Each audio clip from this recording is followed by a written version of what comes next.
Welcome, boys and girls. Costin here with a discussion about Bhashiva, because Creative Assembly has just posted a video revealing how she's going to work as a Legendary Lord, how her faction is going to work out in a campaign, where she actually starts. She's going to be dealing with Grimgore, as well as various mechanics that I'll be going over in this video. What I could notice in the video that they posted on their YouTube channel.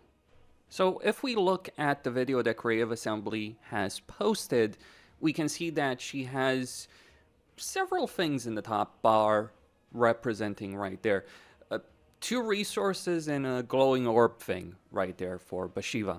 One of these is relics, which are gained by capturing marked settlements. So this reminds me strongly of the Amazons in A Total War Saga Troy, which makes sense considering a lot of the people working on Warhammer 3 right now. See, Sophia worked on that particular project, so it makes sense to use inspiration for that. But with the Amazons, it was more of a case of capturing quite a few locations with relics, but here it seems that, you're counting individual ones, especially as they show later on in the video.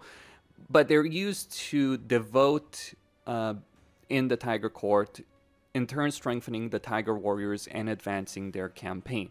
Now, you can get these apparently from capturing settlements. You can get them from caravans by the looks of it, and you can gain them from events. So maybe quest battles would be a way of acquiring them. And by the way, we also see that there's two buttons right here, obviously. One of these is that, does she not have the compass then? That's the real question I guess I would ask on that specific subject. Anyway, moving on, we also have Iron Favor. So she's serving under the Iron Dragon. She is one of the lords of Xiangyang, which is a bit bizarre considering the fact that, Xiaoming doesn't start with Xiangyang, but I guess he does have the title. And you gain these from actions that please Xiaoming, such as defeating certain armies, conquering strategically important settlements, or protecting Ivory Road caravans. So apparently it's something you can gain from caravans as well, and you can exchange them for various goodies.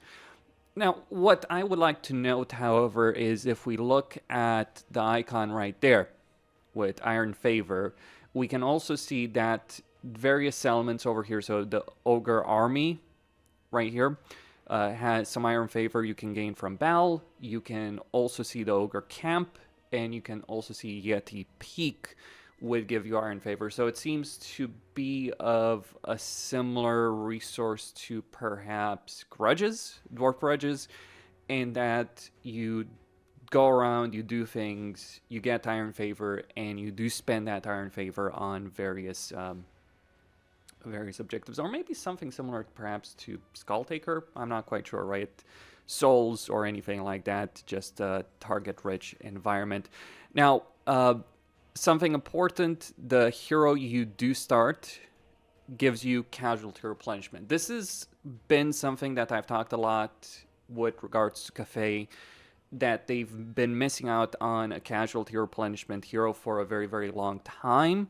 And so it's good to actually have that in the game right now with the Tiger Warriors DLC. I mean, I think it is very sensible to have a casualty replenishment hero, and we do have, I think, every other effect. So we have scouting, we have magic item increase, we have training, we have campaign movement range.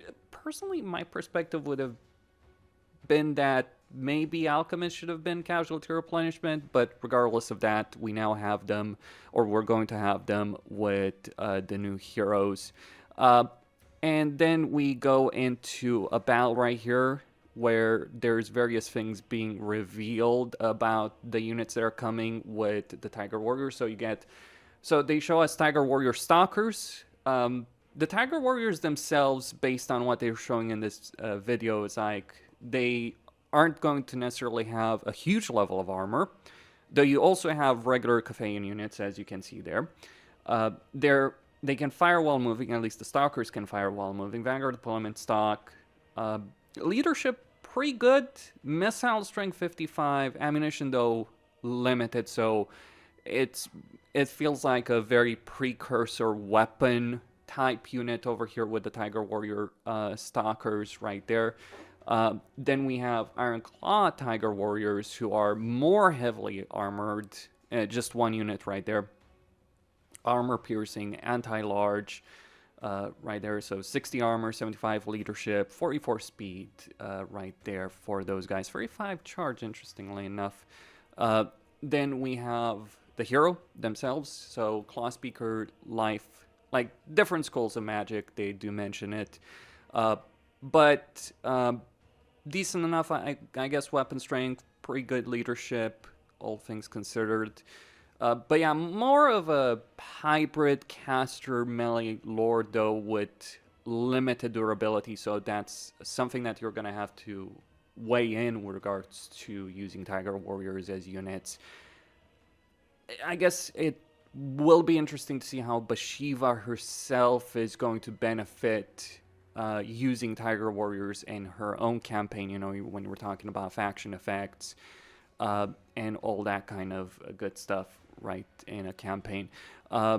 Then we have the Lord choice. Yes, this big guy. So he's got 40 armor, anti-large, melee expert, armor piercing as well, as we can see. So pretty decent duelist, but I mean, you know, you do have the celestial, we do have the celestial generals as well, like if we want a big hitter. So discussion on the subject, though, pretty good melee attack, all things considered. Like, look at that melee defense. I think that's the one aspect that, like, I'm drawing attention to, like, the melee defense and melee attack that this guy has. Not necessarily the durability that we're talking about with the Sawai. Then we got this kind of bounty system for the Tiger Warriors. So you are bound by oath to Xiaoming, and you're tasked by the Lord of the Xiangyang to enact the Dragon's Will. And these give you Iron Favor, though interestingly enough, only one of them in this objective list actually gives you Iron Favor. Though you also get Nangao Grenadiers as units, so what are you going to get? Unit rewards that you'll just be able to globally recruit based on this, or how will that work precisely? But either way, you get 2 war drums. You know, I'm not sure. I would have preferred 2 cannons. That's just me. But you do get items. You do get treasury, though it seems like it's not a huge amount at the very least with regards to that. I think that's that Mountain Eater is the Mountain Eater faction leader, if I'm not mistaken. We'll talk about starting position in just a bit, because you do have a somewhat big issue in that you start between Greasus and Grimgor, and that's obviously going to cause problems during the course of your campaigns. Now, but I guess we have to wait until they reveal more information about the map, what things have changed. Now, here's the Armies of Xiangyang tab that they showcase here. So it increases unit capacity based on Iron Favor. It seems that the cost of it is not necessarily that high, and you do also have these various insignias that apparently you can give units. So there's one that gives you melee attack at the cost of melee defense and armor piercing weapon damage. And you also start with 1 army, and it costs hundreds of Iron Favor to increase that army capacity. So you have limited armies and limited Caphaian troops by the look of it. Like if we go back there, we can see like what kind of units there are, right? So you've got Jade Warriors. So I guess peasants aren't limited, but you got Jade Warriors, you got Jade Lancers, you have Iron Hill Gunners, but what about Grenadiers, or are those just unlimited? Would be interesting. Artillery, like, yeah, I mean, there seem to be a lot of different units here that are not quite, that are missing. Like, where's the Hellstorm rocket batteries, or the Fire Rain rockets, so to speak? I mean, yeah, or Jade or Jet Lions and all that kind of stuff. that would be my question. And then you have insignia, so you can get those for Iron Favor. I think they're probably going to be the least important, because just getting more armies is going to be the more important factor in your campaign than anything else, from my personal perspective on that subject. But yeah, Desert Tigress insignia, you can equip one insignia at a time per a soldier, and then you have relics. So having to cross the mountains of Moor to invade Zarnagrund for a relic, and then we do get to see a bit more of the map as well that they're showing here, and then we get to see the Tiger Court and the kind of benefits that are provided there in the Tiger Court. So what you dedicate these relics to. So different benefits. I'm actually just going to move a bit back.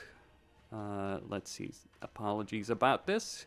So you can, for instance, with level 3 devotion, you can get armor piercing weapon and missile damage +3 for all Tiger Warrior units, charge bonus +7, ambush success chance when in own territory, speed during ambushes, as well as improving building chains in your campaign, so higher leadership, higher melee attack for Yang units, higher melee defense for Yin units. And then you can also get some kind of extra benefits, like you got an oath. Okay, so it's called an oath right there. So reach level 3 devotion for the pillar to unlock, which in this case, like, you could get replenishment in foreign territory to traverse things. And then we also see some other benefits, like, leadership, vigor loss reduction, immune to psychology, pack hunters, allegiance points, allied recruitment cost, all these kind of things that are available. And different trees like physical resistance, and then we also get to see Bhashiva herself in combat, right? So she's got anti-infantry, melee expert flaming attacks, dodge, magical attacks as well, bonus, it's called anti-infantry, but also armor piercing. Right there, you can see the armor piercing icon in there. So overall, how do I feel about all that they've shown? I mean, I do question any campaign where you have limited units, but I suppose we'll have to find out how this all does play out. But yeah, generally, limited armies and limited units, make me wonder about various things. But there's some cool stuff, definitely really cool stuff, inspired by Amazon's by the looks of it.